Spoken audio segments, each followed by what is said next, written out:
I have with me a guest today that wears two very distinctive hats that are co-related, and we're going to talk about them.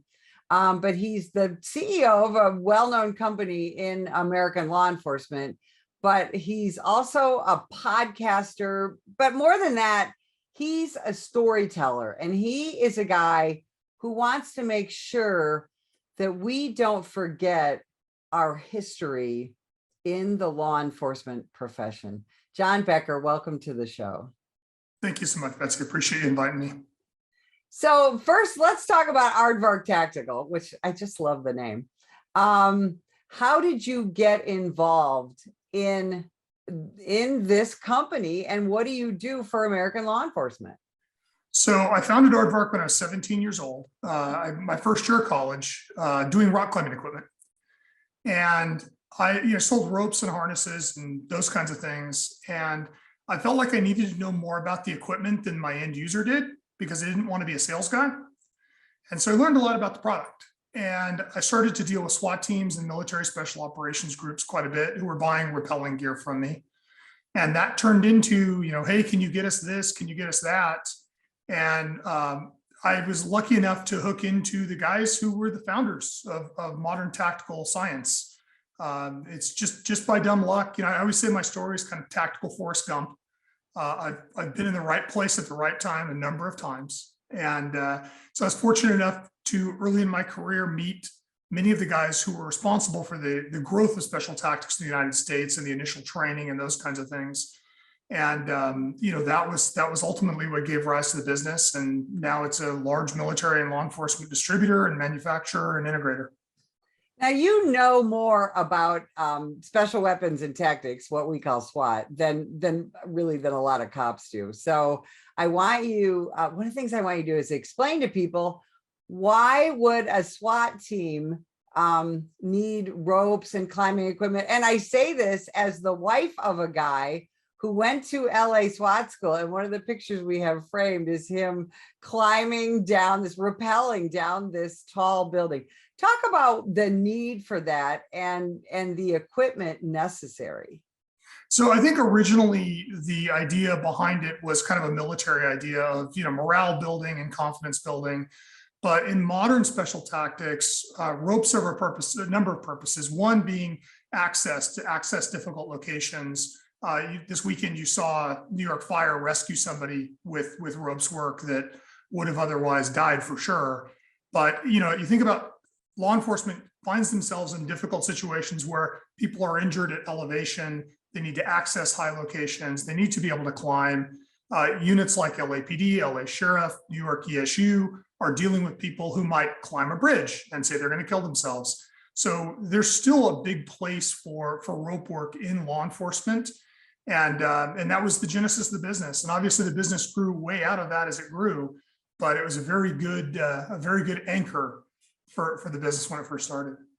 What are some of the things that AARDVARK offers besides the ropes and that kind of equipment? So my job is to protect tactical operators. And it's probably easiest to describe it by who my client is. My client ranges from small domestic SWAT team to larger counterterrorism team. So, small domestic SWAT team, Laverne Police Department, Tempe, Phoenix, up to LAPD, the FBI hostage rescue team, most of the federal agencies. And then we also deal with a lot of special operations units, military special operations units. And then we do a bigger integration business with the Department of Defense that is, hardening forward operating bases and protective equipment. We do all the riot gear. We've done all the riot gear for the National Guard for 20 years. So it's kind of a broad swath, but the easiest way to describe it is my guy is in a tactical situation most of his day. Right. So well, first of all, I have to ask, why AARDVARK? So, when I started the business, I had people suggest names, and I wanted something that was kind of nondescript, that didn't really completely tell you what the business did. And one of my friends jokingly said, call it AARDVARK. It'll be the first listing in any phone book. And a couple of weeks later, AARDVARK was what I remembered. And as we moved more into larger government contracting, and more into tactical stuff. Everything is named, Falcon and Tiger, and it's all these aggressive raptors and large cats. And there was something kind of ironic and funny about aardvark. And now, 35 years later, 37 years later, it's stuck. And the one thing we did realize kind of by accident was once you knew aardvark, you weren't going to forget it. That is so true. I mean, I knew the name instantly when your team reached out to me. I have seen, the t-shirts, and I've seen your booths at the trade shows and things like that. You are a really well-known entity in the tactical world. Now, because you've been in this for nearly 40 years, you have gotten to know really some of the founders, the fathers, if you will, of modern law enforcement tactics. And through that, you have learned that police officer mental health is a big concern for this profession, isn't it? No, it's a giant problem. And I think that we tend to put the difficulty of these situations in a box because we don't really want to look at it. And in the process, we forget that, modern law enforcement are exposed to terrible conditions. They see and hear and experience things that human beings are not really designed to go through on a regular basis. And, I think it's very easy for us to pretend it doesn't exist. But when you look at the suicide rate among law enforcement and among our military and among our first responders, and you look at the divorce rates and you look at the alcoholism rates, and we are mistreating the people who protect us, and it's a point of frustration for me. I just recently interviewed one of the guys from Paris BRI, who were the unit that responded to the Bataclan hostage situation, and I asked him, what are your memories from the event? And I asked all of my guests, like, what's the most profound memory of your career? And he articulated the story of walking through Bataclan after the hostage rescue was over. And, there's 80 people that have lost their lives. And he said, everybody's cell phones were ringing. And he said, you're looking at these bodies and knowing like somebody loves them, somebody's trying to get a hold of them. And it's about to have a horrible experience. And he said, that's the thing. He said, just, the smell and the sounds and all that stuck with him. He said, but all of the cell phones and all the ringtones and seeing people's phones light up on him haunts him to this day. And I think we underestimate the damage that is inflicted by these kinds of events. Right. And that's the thing is I think the American public don't really understand the impact that of course, we all think about the initial impact, but the aftermath of those types of situations. We see it in the news, read about it in the paper, whatever, and then we go about our daily business. Whereas the first responders, the tactical operators that you interview, they are a part of that situation for days, weeks, and very often for the rest of their lives, aren't they? No, I'll tell you, so a couple of people that I've interviewed, one of them, Ron McCarthy, who was one of the early members of LAPD SWAT and NTOA. And I mean, Ron is a legend. And I asked Ron that question, what's the most profound memory of your career? And instantly his eyes flooded with tears. And he said, watching my first partner be murdered. Mm. And I mean, that's 65 years ago. Right. Like, these guys are articulating stories that happened in 20, 30, 40 years ago. And you can see the pain. You can see them, as they're relating the story, you can see them reliving it. And right. I don't think we take it seriously enough. And I think part of it's because we don't want to. Right. It's complicated. It's difficult. It's easier to just pretend it doesn't happen. But when we look at what's currently happening, especially with our nation's elite operators, whether it's, SEALs and Delta guys, or it's longtime SWAT guys, like the suicide rates are ridiculous. I mean, we have got to do something, and we're failing them as a country. We're failing the people that have taken care for us and have put themselves in harm's way on our behalf. Right. So so first of all, I've got to, because you talk about these interviews, you started to gather so much information from these operators that you were talking to and working with just on the equipment side, that you decided to start telling their stories, didn't you? Yeah. So to the background story, for years, I've had a front row seat to history being made, to watching, unbelievable events and amazing acts of heroism, and watching the founders of these things literally create out of thin air tactics to respond to dangerous situations and live through all of these amazing events. And there's, I am a student of history. I like history. I'm interested in where it came from, and you can't find anything, right? There is no retelling. It's folklore at this point. And I've always thought that was kind of stupid. And, I had conversations with people about, like, why hasn't somebody made this? And why hasn't somebody done this? And then a couple of years ago, one of our friends, Tim Anderson, who was a LAPD sergeant and a Marine colonel, amazing, had an understanding and a fusion of law enforcement and military that few will ever have. Tim got ALS. And I remember standing at Tim's funeral and having a conversation with several of our friends and saying, do you realize how much we lost today? Do you realize how many people will never learn from Tim that could have? And for me, it was kind of a catalytic event where it was like, somebody has to do something. The problem is that law enforcement can't talk to the media. It's not safe, right? There is not generally speaking, there is not an upside for law enforcement in talking to the media, but there's a ton of downside, because they're not looking for stories of heroes. They're not looking for operations that went correct. They're looking for somebody to say something stupid, somebody to do something stupid, and then that is going to be what law enforcement is beaten with for the next 3 years, right? You can look at Rodney King or Breonna Taylor, and although those are terrible events, they're not representative of the entire environment. The problem is that law enforcement doesn't have an opportunity to tell those stories because they can't safely talk to somebody. And ultimately, what compelled me to do it was a conversation with a friend who runs one of the largest SWAT teams in the United States. And he said, look, here's the problem. Nobody else can do this because we won't talk to anybody else.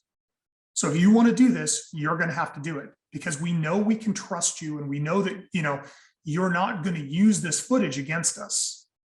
And so it's given us a platform to have very honest, open, candid discussions without a fear of saying the wrong thing, because in the end, it's our footage and we can delete it. Who was your first guest? So my first guest was Sid Hale. And Sid was, when I started AARDVARK, I met Sid 35 years ago. So a couple of years after I started AARDVARK, at that point, he was a sergeant at LA Sheriff SWAT, the Special Enforcement Bureau, SEB.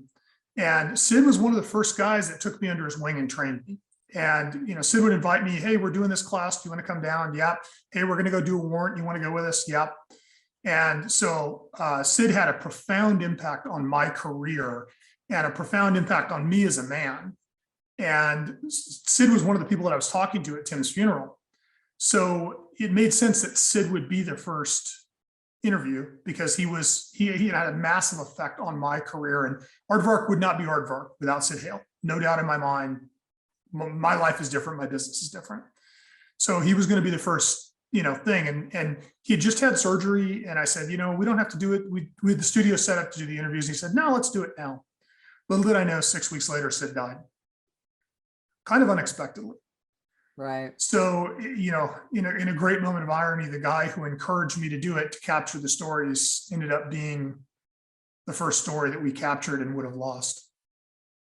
What has surprised you most when talking to these heroes? I think what is most surprising to me is how emotional the interviews have been. Although I have deep conversations with a lot of these guys, I didn't expect that to come out. I didn't expect these guys to be emotional and tear up and relate painful things. And they've been much more open than I expected. Another thing that has really surprised me is the reaction of people who I consider kind of anti-law enforcement. My friends who were maybe not pro law enforcement, maybe not completely anti-cop, but clearly not on law enforcement side. Critical, I guess would be a good word. I've had several conversations since we launched the show where people have said, God, I had no idea these guys were this smart. I had no idea these guys were this thoughtful. I think there is a perception that the average SWAT operator's knuckles drag when he walks, and he likes to hit things with a club. And generally speaking, in 37 years of doing this, couldn't be farther from the truth. They're frequently the deeper thinkers in the department. And especially when you get into really proficient teams, you're talking about guys who have spent their careers in this specialty and are very, very professional at what they do. Well, and I think that's one of those myths out there. And part of it is because of, the television shows that show what a SWAT team does and this and that.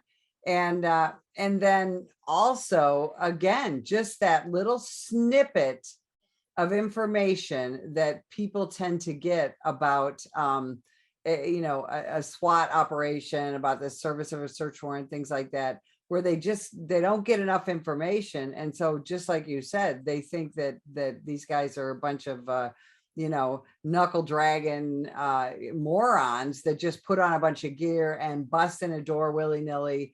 And like you said, and I've been on a lot of search warrant services. Nothing could be further from the truth.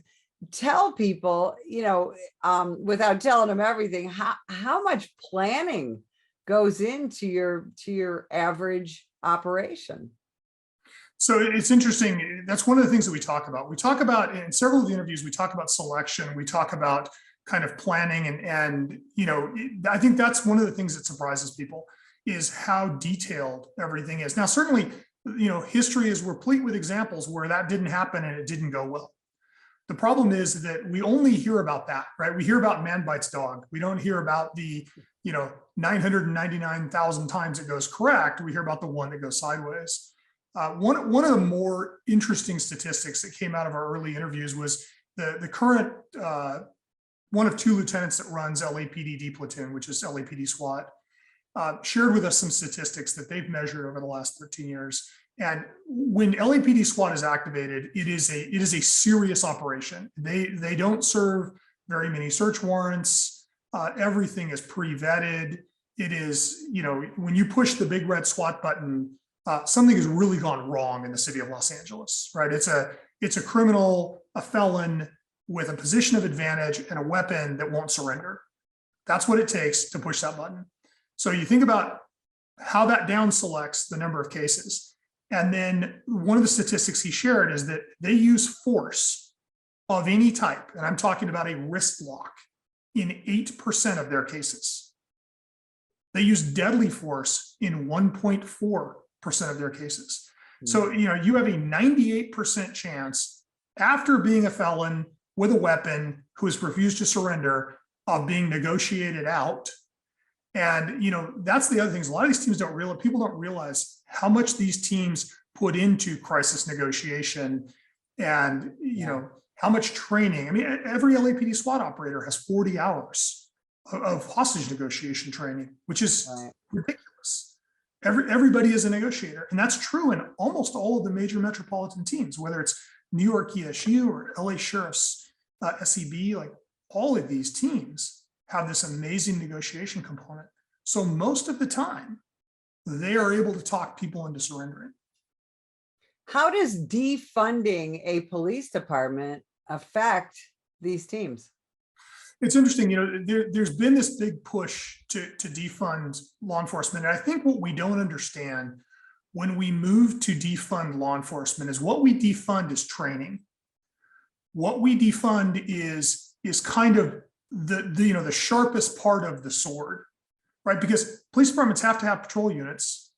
And so, they have to meet their minimum staffing. So what goes away when we pull funding away is high-end training. It's things like hostage negotiation training. It's things like, movement, and it's funding for the SWAT team, which in my opinion just increases the likelihood of a bad outcome, because law enforcement doesn't have the option of walking away, right? So it's very easy to say, well, let's just get rid of the SWAT team. Okay, well, then that means that somebody that doesn't have that training is going to be dealing with that tactical situation. Well, and that's what we see, I know, because you deal with some really small SWAT teams as well, right? Yeah, for sure. And when you're a smaller agency with a smaller team, it might be a regional team. This isn't going to be a full-time team. And like you said, training is tantamount, because someone is going to have to serve that warrant. Someone is going to have to deal with that hostage barricade situation. And if they don't have the training, it is very likely to go bad. Jon, where can people find out more about AARDVARK? And then where can they find more about the podcast? How can they listen? How can they share it? So AARDVARK is easy. It's just aardvarktactical.com. 2 A's in AARDVARK. And the podcast is the Debrief.live. And you can go to the website and see lists of the episodes. It's available in virtually all the platforms that people consume podcasts from, whether it's YouTube or Spotify. The first season was all shot in video. So it's shot in high definition in a studio.